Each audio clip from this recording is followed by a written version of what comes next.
Саламатсыңарбы урматтуу телекөрүүчүлөр. Эфирде Мурас программасы.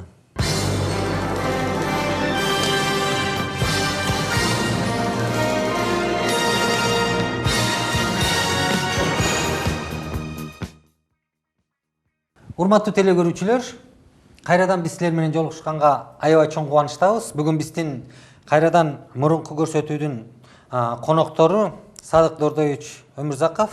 Саламатсызбы? Мамбеталиев Аскар, саламатсызбы?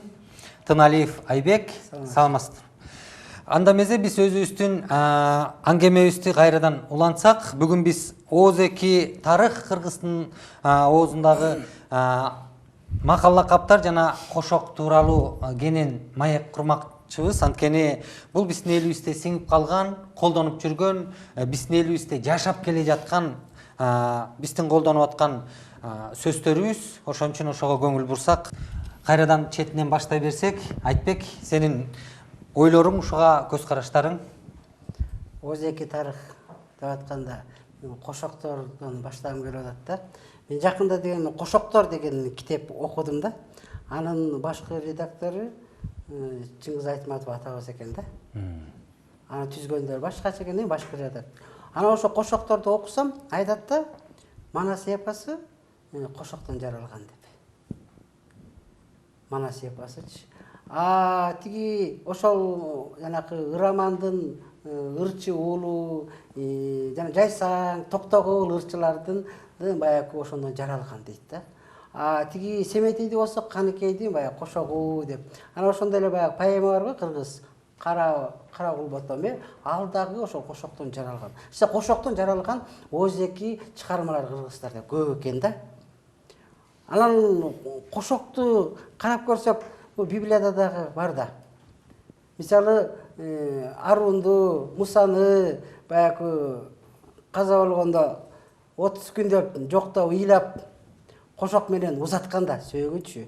Дөйт пайгамбарды эле карап көрсөк, ал дагы баягы билесиңер, Шаул менен тиги баласы Жанатан согушта каза болгондо аларды жоктоп, кадимкидей эле кошок кошкон да.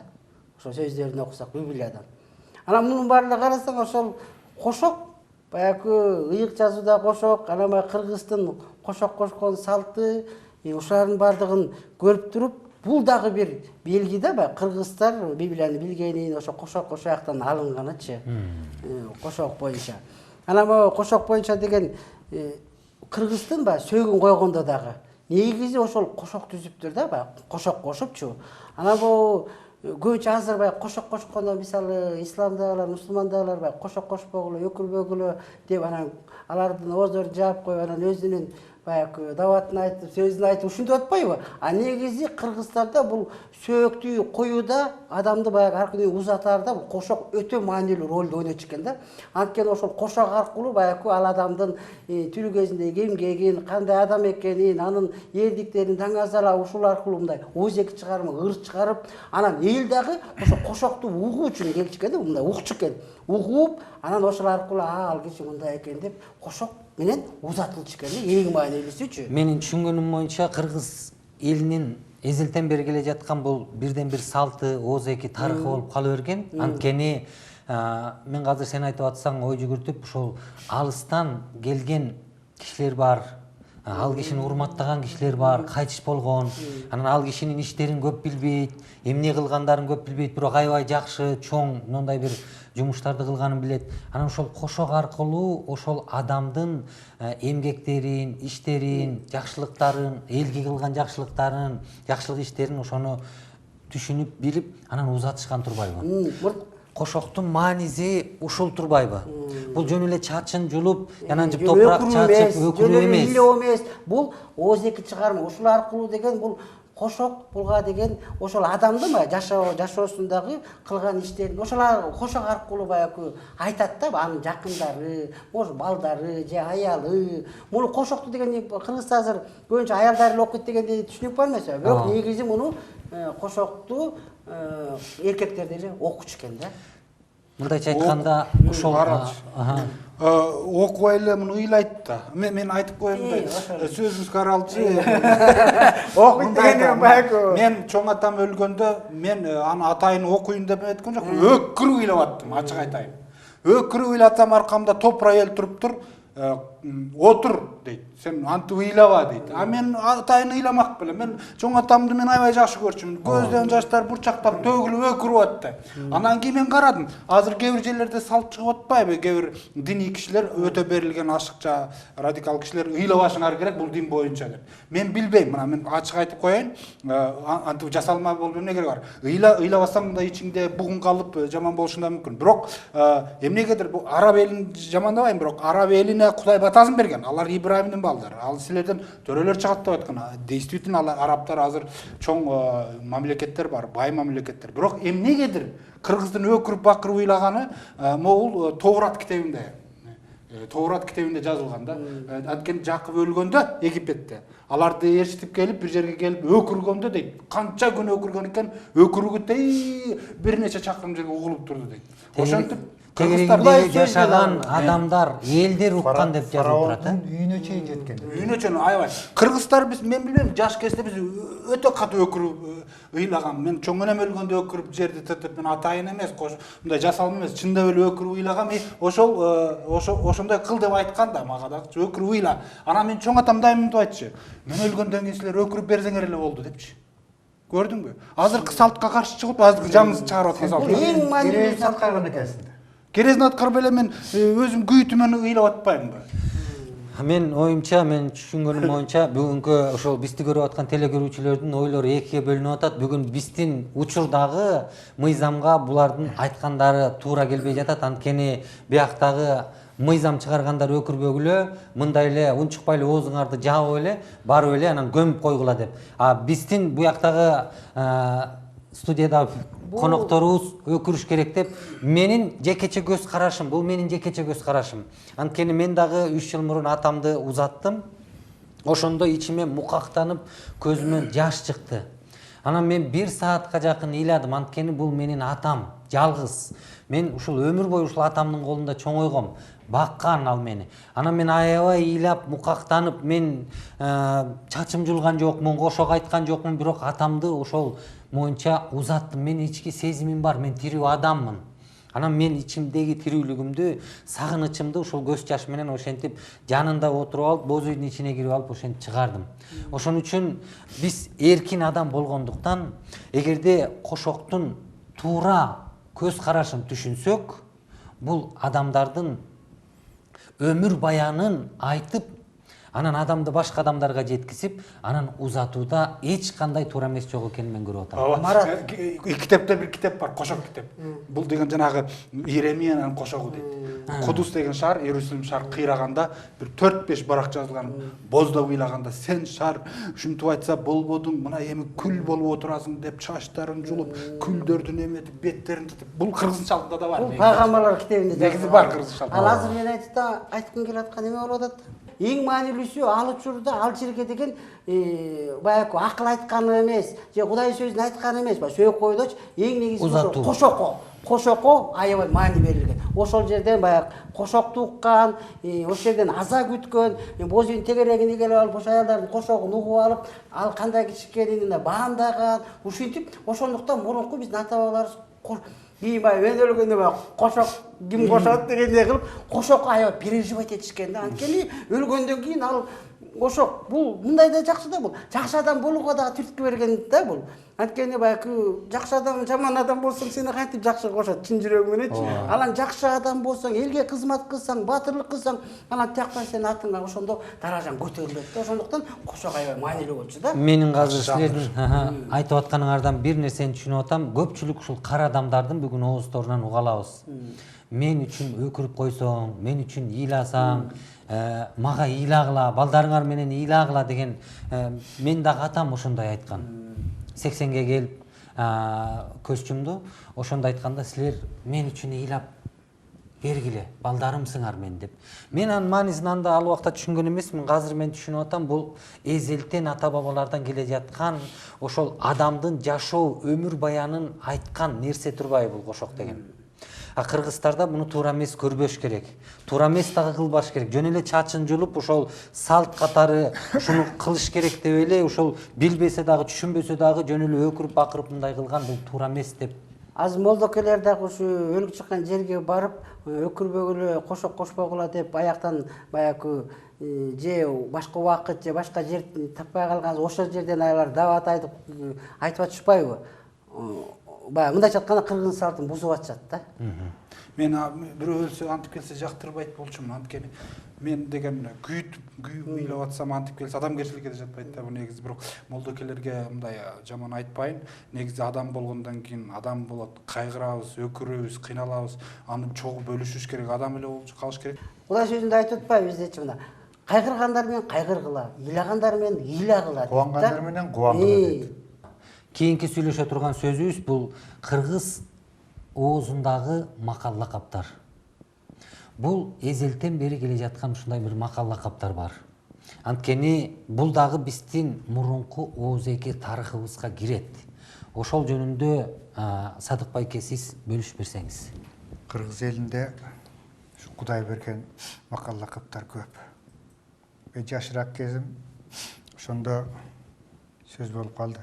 Бир жерденчи атаңды өлтүргөнгө энеңди алып бер деп. Анан мен анда жашыраакмын. Анан ойлондум да, аябай капа болдум менчи. Бул кандайча? Ушу да макал. Кандайча? Менин атамды өлтүргөнгө мен энемди алып беришим керек. Душманга. Мен муну чоңойгондон кийин эрезеге жеткенде өлтүрүшүм керек. Себеби Өч алыш керек. Өч алыш керек депчи. Анан кийин ушул Кудайды билгенде, тоголуп келгенден кийин ушул айткан сөзүм үчүн мен Кудайдан кечирим сурадым. Себеби мунун мааниси аябагандай терең экен да. Эгерде сен ушул өч менен жашай турган болчу болсоң, Кудайдын сага берген кеңешин, бир жакшылык кылууну, боорукер болууну, чыдамдуу болууну, Кудайдын берген мүнөзүнөн ажырап калып, жалаң ошол өч алуу менен, жалаң ушу кара ниеттик менен, ошо менен жашап каласың дейт да. Кечирбестик сен жүрөгүңө келет дейт. Катуулуктардын баары ушундан пайда болот дейт. Шайтандын азгырыгы сен жүрөгүңө толот дейт. Анан мен ушул макалга, Кудай берген макалга, анан каршы чыкканым үчүн Кудайдан кечирим сурагам. Сен Кудайдын сөзүндө жазып турбайбы? Сен кечиримдүү бол дейт. Эгерде сен кечирсең, мен кечирем деп Кудай айтып атат дейт. Анан эгерде Кудай ушундай бизге сөз бере турган болсо, аны мен ага каршы чыгып жүргөн экем да. Бул дагы Кудай берген. Акыркы жаңы келишим боюнча Кудай берген. Кыргыздар урунуп келген, кыргыздар өзүнүн жашоосунда колдонуп келген сөз экенин кийин түшүндүм. Анан дагы бар. Аты алдыңа аш койсо, атаңдан кунуң кеч дейт дагы. Жакшы экен ошо. Алдыңа аш койсо дейт. Себеби ошол ашты мынакей чогуу дасторконго отуруп жүрөлү деп. Андан кийин баягы кекчиликти коелу деп. Андан кийин арабызда ушу болуп кеткен, ушундай болгон бир жаман нерсе дайым болбосун деп алдыңа түшүп келген нерсе экен да. Бул дагы Кудайда болгон нерсе турбайбы? Табакташ болойлу. Табакташ бололу дейт. Ынтымакта болойлу. Ооба. Себеби дасторконго отурганда Кудайга ырайчылык келтиресиң да, туурабы? Ооба. Мына ыреке ашты, мына азыктын баардыгын тең сен берип атасың. Кудайым ушуну биз мына бир тилекте отуруп, жакшы тиеттер, жакшы адамдар чогулуп атабыз бул жерде. Кудайга табынган адамдар чогулуп атабыз. Ушуну сен чогултуп атасың деп туруп, бир тойго болобу, же бир жакшы тилекке болобу, арнап туруп анан алдыңа аш коесуң да. Жакшы тилек менен коесуң. Душманыңа мына азыр давай сразу тамак жей, андай мындай деп азыр илгери деле дароо эле мындай аш койгон эмес да. Таш менен урса, Анан дагы Таш менен ур. Анан таш менен урганды аш менен ур дейт. Азыркы эле мен айтып кеткен макалдын бул жанагы уланысы. Ушуну биртирүү да бул. Биртирүү. Себеби сени ал таш менен урса, сен алдына аш кой дейт. Ошол аркылуу дейт. Кудайдын сөзүн жазылып турат. Сен анын башына чок үйөсүң деп. Чок үйөсүң дегени ал ошол адам менен ушул адамдын сага болгон мамилеси жекелөкөңдүн ортосунан чыгып кетип, башка элге дагы, айылыңа дагы, кошуна колоңдоруңа да өтүп кете турган болчу болсо, сен ошону алып келип туруп тамак берип андай мындай кыла турган болчу болсоң, ошол сенин мамилең экөөңдүн ортосунда мамилени билген адамдар айтат да, алыстыгын айтат. Себебі сен момундай кылдың эле. Демек, Ал сага көрдүң мынакей. Ал кекчил эмес экен. Сен күнөө сенден кетсе да көрдүңбү, чакырып мынакей ашып берип атат. демек жамандык кылганга жакшылык менен жооп бер деген сөздүн бекемдиги ушул турбайбы? Бекемдиги далили ушул да. Далили ушул болуп атат. Чоң рахмат. Аскар байке, сиздин ушул эл оозундагы макал лакаптар тууралуу ошол кандайча тирүү Кудайга ишенгенин көрө алсак болот. Ушул жөнүндө кичине айтып берсеңиз. Кыргыздын макалдарын карап отурсаң, көбү могу ыйык китептин макалдарына үндөш келет да. Көп нерсе үндөш келет. Алардын баарын айтып олтурбайын. Бирок бир-эки мисалды алып көрсөк, сөзмө-сөз алынган кээ бир макалдар Инжилден эле мындай сөзмө-сөз көчүрүп алып коюлган макалдар бар. Ал башка китептерде жок. Ошо Инжилде жазылгандарды алып көрөлүк. Инжилде гана жазылган. Инжилде гана жазылган. Мисалы, мындай макал бар. Эмнени сепсең, ошону оросуң деп Иса айткан да. Ал муну эме деп айткан мындай деп. Сен жамандык сепсең, жамандык оросуң дейт. Жакшылык кылсаң, сага жакшылык кайтып келет. Деген бул сөзмө-сөз баягы цитата Инжилде. Ушундай Дагы эле бир жазылган. Өз көзүңдөгү дөңгөчтү көрбөй, бирөөнүн Көзүндөгү Кыпанды чөптү Чөптү көрөсүң. көрөсүң. Кыргызда сөз бар эмес. төөнү көрбөй деген ошо окшош. Өзүңдүн башыңдагы төөнү көрбөй, бирөөнүн башындагы чөптү көрөсүң деген бул айтылбай өкө. Бул дагы ыйык китептен алынган сөз. Негизи ушул кыргыздардын жүрөгүнө жазылып калган. Ооз эки тарых катары калып калган, сакталып калган. Бизди буга эч ким үйрөткөн эмес. Бул ата бабалардан эзелтен келе жаткан, бул биздин жүрөгүбүздөн атадан балага өткөн бул ооз эки тарых. Жана сөз боюнча Дагы бир эсте келип кет. Жана биз айтып кетпеспи, молдонун айтканын кыл да, кылганын кылба дейби. Ушундай сыяктуу. Бул деген контекстти карап көрсөк, Иса деген еврейлердин молдолору ат фарисей деп коет да. Еврейлердин ошол диний кызматчылары аябай баягы өздөрүн биз деген тазабыз, биз диний кишибиз, Кудай биздики деп Кудайды мындай менчиктештирип алган өздөрүнө. А бирок кылган иштери, жашыруун кылган иштери такыр баягы айткан сөзүнө дал келбеген. Ошон үчүн Иса айткан да ушинтипчи. Тигилердин айтканын кылгыла, бирок кылганын кылбагыла депчи. Ошол кандайча бул биздин тилге кирип калган, мындай изилдеш керек. Калыгул Олиянда бир эмеси сөз эстеп кетти да. Калыгул Олиянын сөзү бар эмеспи? Аял кишиге эки кудай, бир кудайы Кудайы, бир кудайы жубайы депчи. Бул жана Эфестиктердеги айтылган сөз да, маанисичи баягы эме дейт. Аялдар дейт, силер күйөөңөргө теңирге баш ийгендей баш ийгиле дейт. Мындайча айтканда Кудайыңардай көргүлө деп. Анан бул бирок Калыгул Олияны мындай ыр катары кылып сону кылып айтып койгон да. Аял кишиге эки кудай, бир кудайы Кудай, бир кудайы күйөөсү депчи. Бул деле баягы мааниси боюнча Иса Машаяктын сөзү болуп атпайбы? Чоң рахмат. Бул биздин кыргыз элибизде кеңири тараган, мындан башка дагы аябай көп макал лакап сөздөрү бар. Сөз боюнча айтканда, эстеп айтканда айтып коечу.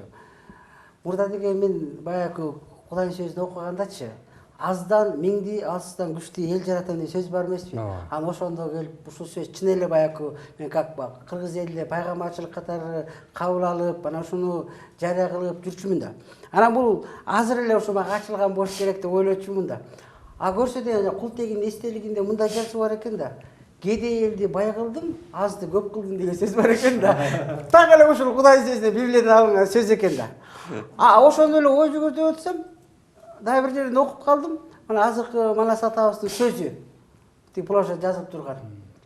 Кулалы таптап куш кылдым, курама жийип журт кылдым деген сөз эле мааниси бир экен да. Аздан миңди, алсыздан күчтүү эл жаратам. Карабайсыңар, мунун баардыгы эле ошол Библиядан болуп, кыргыздын сөздөрү менен Библиянын сөздөрү Анан мурун эле биздин ата бабаларыбызга бул ачылыптыр да. Ачылмактан муну аткарыптыр да. Бул биздин ата бабаларыбыз. Биздин ата бабаларыбыз ушул айтылган сөздөрдүн негизинде жашап келген. Бул алардын оозундагы сөз, жүрөгүндө жазылган сөзү болгон. Жана мурунку көрсөтүүдө биз айтып кетпедикпи? Аябай жакшы айтылды. Биздин тилибизге жазылган, дилибизге жазылган, ички дүйнөбүзгө мындай көрүнбөгөн жазуу менен жазып койгон, Аскар байке сиз айттыңыз окшойт, ушул Кудайдын руху менен жазылган сөздү биз ошол ишибизде, күнүмдүк жашообузда колдонуп келгенбиз. Бул атадан балага өткөн нерселер жөнүндө сүйлөшүп атабыз. Ошондуктан кыргыздар эркиндикти сүйгөн, динчил, мыйзамчыл эмес, сөздү урматтаган, баягы Кудай менен түзмө түз сүйлөшүп, анан ошону макал кылып Кудайдын сөзүн ушул аркылуу баягы элге айтып, баягы ички дүйнөсү менен жүрөгү менен Кудай менен жашаганы көрүнүп эле турат да, бул баягы жан келишимде жүргөнү көрүнүп турат. Демек биз ошол эң биринчи көрсөтүүдөн баштап сүйлөшүп аткан тарых, Кыргыздын тарыхын жөнүндө сүйлөштүк, келишими жөнүндө сүйлөштүк. Демек ушул баардык биздин бүгүнкү күндөгү ата бабалардын аткарып келгени, бүгүнкү күндө дагы Кыргыздын ичиндеги, Кыргыз элинин ичиндеги аткарылып аткан баардык ошол салттар жакшы. Макал лакаптар, ооз-эки тарыхтар, атадан балага берилген ушул ооз-эки тарыхтардын баардыгы ошол биринчи эзелтен биздин ата бабалардын тирүү Кудайга ишенгенин бекем басымдуулук менен көргүзүп далилдеп атат. Кудайга шүгүр. Жана Аскар айтып кетпедиби? Эмнени сепсең ошону оросуң деген сөз. Ошонун негизинде кыргыз жашап келгенине мен күмөн санабайм. Кыргыздарда Кудай конок деген сөз бар. Конок келсе үйгө кут кирет, береке кирет деген сөз бар. Ушунун баардыгы. Илгери кыргыздар жанына азык байланып алчу эмес. Кай жерге токтосо ошол жерде келип алып туруп, үйдө киши барбы? Десе бар деп чыгып түшүрүп, атын таңашырып, жем жүбүн берип, өзүнө тамак берип, акыркы кооз болсо дагы үйдө эти жок болсо, ошону союп берип, Кудай бериптир, Кудайдан келген экен деп туруп, ошол жанагы эмнени сепсең ошону оросуң дегенди билгендиктен ушундай жасаган мамиле деп ойлойм да мен. Ошондон калган нерсе деп. Ошону кыргыз эли колдонуп келген. Демек, Кудайдын сөзү менен жашап келген эл деп мен түшүнөм ушуну. Анан өзү айтып атпайбы? Жана бул жерде айтылып кетти. Мен аз элден көп эл чыгарам дедир. Алыс элден күчтүү эл чыгарам дедир. Биринчи акыркы болот, акыркы биринчи болот дейт. Мына 16-жылы 1,5 миллион эл бар экен Кыргыздарда. Калганы кырылган. Мына азыр 3,5 миллионго жакындап калды. Анан мен сага бал аккан, сүт аккан жерди берем деген Кудайдын уудасы бар. Анан ошол жер, ошол силер менин элим болосуңар, менин энчим болосуңар. А мен силердин Кудайыңар болом деген. Ошол сөз мына кыргыз элине тиешелүү деп мен азыр ишеним менен айта алам. Жана тарых жөнүндө сөз болду. Жанагы уйгурлар манихействону кабыл алып ошо менен жүргөн деген сөз болду. Экөөнүн ортосу, эки элдин ортосундагы болгон кыргыз согуш акыры кыргыздар менен карлуктардын жеңиши менен бүтүп, андан кийин кыргыз каганаты орноту деп атпайбы? Муну тарыхый мынакей Аскар айтып кеткен, Айтбек айтып кеткен нерселердин баардыгы тең буга күбө болуп эсептелет. Муну тарыхты өчүрүп кое албайсың да. Бизден нечен кылымдар, ондогон кылымдар ушу келип, ушул изилдеп, мынтип жазып, ушул элди карап жүрүп кеткен элдерден калган. Бул Кудайды тиги кыргыздардын мурасы деп калтырып кеткен бул нерсе да ата-бабадан калган. Анан дагы бир нерсе. Бир кезде Советтер Союзунун убагында кыргыздардын жазуусу да болгон эмес деп жүрбөйбү. Мына азыр жазуусу болгон чыгып атат. Явный чыгып атпайбы? Рун жазуулар, сөз жазган ат. Анан жанагы Аскар айтпадыбы? Эски келишим, жаңы келишимдеги болгон нерселер тууралуу Айтбек айтты. Эгерде кыргыздардан жанагы ошол байыркы келишимди окуп билбесе, Тооротто окуп билбесе, Инжилди окуп билбесе, Анан кыргыздар кантип ошолордун баардыгын тең өзүнүн жашоосуна усул кылып, же болбосо инструкция кылып кантип алат. Кантип ошол салт катары сигетте ошентип жашай алат. Ушунун баардыгы тең Кутайдан келген мурас. Кутай берген нерсе деп мен ишене аламын. Биздин ата бабаларыбыз, биздин ошол Кыргыздын жаңы башталган убактагы биздин эң биринчи ата бабаларыбыз ошол бизге из калтырып кеткен. Жана кыргыз улуу каганаты жөнүндө көп болуп атканда, сөз болуп атканда. Мен ошо окудум да. Жазыптыр да, Генен деген профессор жазыптыр. Ал мындай дейт, Бернштам, билесиздер да, Бернштам изилөөчү. Анан бул Бернштам, анан жана азыркы тарыхчы Табылды Акеров, анан дагы бирөөлөр жүрөт да. Алар Ауезов дагычы. Ошолор бул баягы именно ошо кыргыз улуу каганатынын учурун Манастын учурунда окуяга аябай салыштырат экен да. Ошол болуш керек деп ойлойт да. Анан мен ошону ойлоп койдум. Эгерде чын эле ошолордун далили, ойлору туура болсо, анда кыргыз улуу каганатындагы